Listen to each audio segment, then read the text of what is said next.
Lunes de la cuarta semana de Cuaresma. La estación se celebra en la antigua iglesia llamada de los Cuatro Coronados, es decir, de los santos mártires Severo, Severiano, Carpóforo y Victorino, que murieron en la persecución de Diocleciano. Sus cuerpos descansan en este santuario que se honra también de poseer la cabeza del gran mártir San Sebastián. Colecta. Suplicarnos-te, oh Dios omnipotente, hagas que, al celebrar con anual devoción esta sagrada abstinencia, te agrademos con el cuerpo y con el alma. Por nuestro Señor Jesucristo tu Hijo, que vive y reina contigo en la unidad del Espíritu Santo y es Dios por los siglos de los siglos. Amén. Epístola. Lección del Libro de los Reyes. En aquellos días fueron dos mujeres rameras al rey Salomón y se plantaron delante de él, y dijo una de ellas: «Ah, Señor mío, yo y esta mujer habitábamos en una casa, y yo parí junto a ella en la habitación. Y, al tercer día, después que parí yo, parió también ésta, y estábamos juntas, y no había nadie más con nosotras en la casa, excepto nosotras dos. Y murió el hijo de esta mujer una noche, porque, mientras dormía, lo ahogó. Y, levantándose a medianoche, quitó mi hijo de mi lado y lo puso en su seno, y su hijo, que estaba muerto, lo puso en mi seno. Y, cuando me levanté por la mañana para dar el pecho a mi hijo, apareció muerto. Pero, examinándolo con más diligencia a la clara luz, reconocí que no era el mío, el que yo engendrara». Y respondió la otra mujer: «No es así como dices, sino que tu hijo murió, y el mío vive». Por el contrario, ella decía: «Mientes, porque mi hijo vive y tu hijo murió». Y de este modo altercaban ante el rey. Entonces dijo el rey: «Esta dice, mi hijo vive y tu hijo murió». Y ésta responde: «No, sino que tu hijo murió y el mío vive». Dijo, pues, el rey: «Traedme una espada». Y, cuando presentaron la espada ante el rey, dijo: «Dividid el niño vivo en dos partes y dad media parte a una y media parte a otra». Entonces dijo la mujer cuyo hijo estaba vivo delante del rey, porque se conmovieron sus entrañas por su hijo: «Por favor, señor, dadle a ella el niño vivo y no lo matéis». Por el contrario, la otra decía: «No sea ni para mí ni para ti, sino que se divida». Respondió el rey y dijo: «Dadle a aquella el niño vivo y no se le mate, porque ella es su madre». Oyó, pues, todo Israel el juicio que había hecho el rey, y temieron al rey, viendo que la sabiduría de Dios estaba en él para hacer justicia. Nuestra Madre la Iglesia. San Pablo nos explicaba en la epístola de la misa de ayer el antagonismo de la sinagoga y la Iglesia y cómo el hijo de Agar persigue al hijo de Sara, a quien ha preferido el padre de familia. Hoy, estas dos mujeres que comparecen ante Salomón nos recuerdan esta misma idea. Se disputan un hijo. Este hijo representa a la gentilidad que comienza a conocer al verdadero Dios. La sinagoga, figurada por la mujer que dejó morir su hijo, es decir, el pueblo a ella confiado, reclama injustamente a aquel que no pudo llevar en su seno. Y como esta reclamación no se le inspiraba en su amor de madre sino en su orgullo, le es indiferente que se le mate, con tal que le sea arrebatado a su verdadera madre, la Iglesia. Salomón, el rey pacífico, figura de Cristo, entrega el hijo a quien, después de concebirle, le dio a luz y le alimentó. De este modo quedó avergonzada la madre falsa. Amemos, pues, a nuestra Santa Madre la Iglesia, esposa de nuestro Salvador.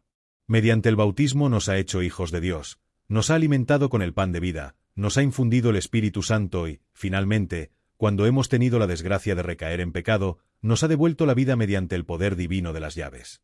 El amor filial para con la Iglesia es la señal de los elegidos. La obediencia a sus mandamientos es la nota de un alma en que reina Dios. Evangelio. Continuación del Santo Evangelio según San Juan. En aquel tiempo estaba cerca la Pascua de los judíos, y subió Jesús a Jerusalén. Y encontró en el templo a los que vendían bueyes, y ovejas, y palomas, y a los cambistas sentados. Y haciendo como un azote de cuerdas, los arrojó a todos del templo, y también las ovejas y los bueyes, y derramó el dinero de los cambistas, y derribó las mesas. Y a los que vendían palomas les dijo: «Quitad esto de aquí, y no hagáis de la casa de mi padre una casa de negocios». Y recordaron sus discípulos que estaba escrito: «El celo de tu casa me comió». Pero respondieron los judíos y dijeron: «¿Qué pruebas nos das para poder hacer esto?». Respondió Jesús y dijo: «Destruid este templo y en 3 días lo reedificaré». Dijéronle entonces los judíos: En 46 años fue edificado este templo, ¿y tú lo reedificarás en 3 días? Pero él lo decía del templo de su cuerpo. Por eso, cuando resucitó de entre los muertos, recordaron sus discípulos esto que había dicho, y creyeron en la Escritura y en las palabras que dijo Jesús. Y, cuando estuvo en Jerusalén durante la fiesta de la Pascua, creyeron muchos en su nombre viendo los prodigios que hacía. Pero Jesús no se fiaba de ellos, porque los conocía a todos y porque no necesitaba que nadie le diera testimonio de hombre alguno, pues él mismo sabía lo que hay en el hombre. El alma templo de Dios. El martes de la primera semana vimos ya cómo el Señor arrojó a los vendedores del templo. La Iglesia insiste sobre este hecho en la Cuaresma, porque nos presenta la severidad que usa Jesucristo con el alma dominada por las pasiones terrenas. Pues, ¿qué son nuestras almas sino el templo de Dios?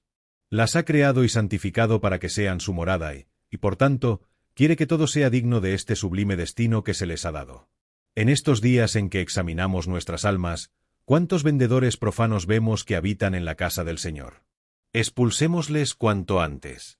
Pidamos al Señor que también él los arroje con el látigo de su justicia. Pronto llega el día de obtener el perdón. Vigilemos para hacernos dignos de recibirlo. Conversión profunda. Nos hemos fijado en lo que dice el Evangelio de aquellos judíos que, más sinceros que los demás, creyeron en la causa de los milagros que le veían obrar. Y sin embargo Jesús no se fiaba de ellos porque los conocía muy bien a todos. Hay hombres que hasta llegan a creer, a reconocer a Cristo, sin que esto sea motivo para que su corazón se cambie. Oh corazón duro del hombre. Oh cruel congoja para la conciencia de los ministros de la salvación. Hay pecadores, gente del mundo, que en estos días se acercan al tribunal de la penitencia, creen, confiesan sus pecados, y la Iglesia no se fía de su arrepentimiento. Ya sabe que, poco después de la comunión pascual, se convertirán en lo que eran el día que se les impuso la ceniza de penitencia. Tiembla al pensar en el peligro que estas almas, divididas entre Dios y el mundo, incurren recibiendo sin preparación, sin conversión sincera, al Santo de los Santos. Por otra parte, se acuerda de que está escrito que no hay que apagar la mecha que aún humea, ni acabar de romper la caña ya nacida. Roguemos por estas almas cuya suerte es tan inquietante y pidamos para los pastores de la Iglesia algunos rayos de esta luz en que Jesús conocía todo lo que había en el hombre. Oración. Humillad vuestras cabezas a Dios. Suplicarnos-te, Señor, escuches benigno nuestros ruegos, y a los que les concedes el deseo de pedir, dales el auxilio de tu protección.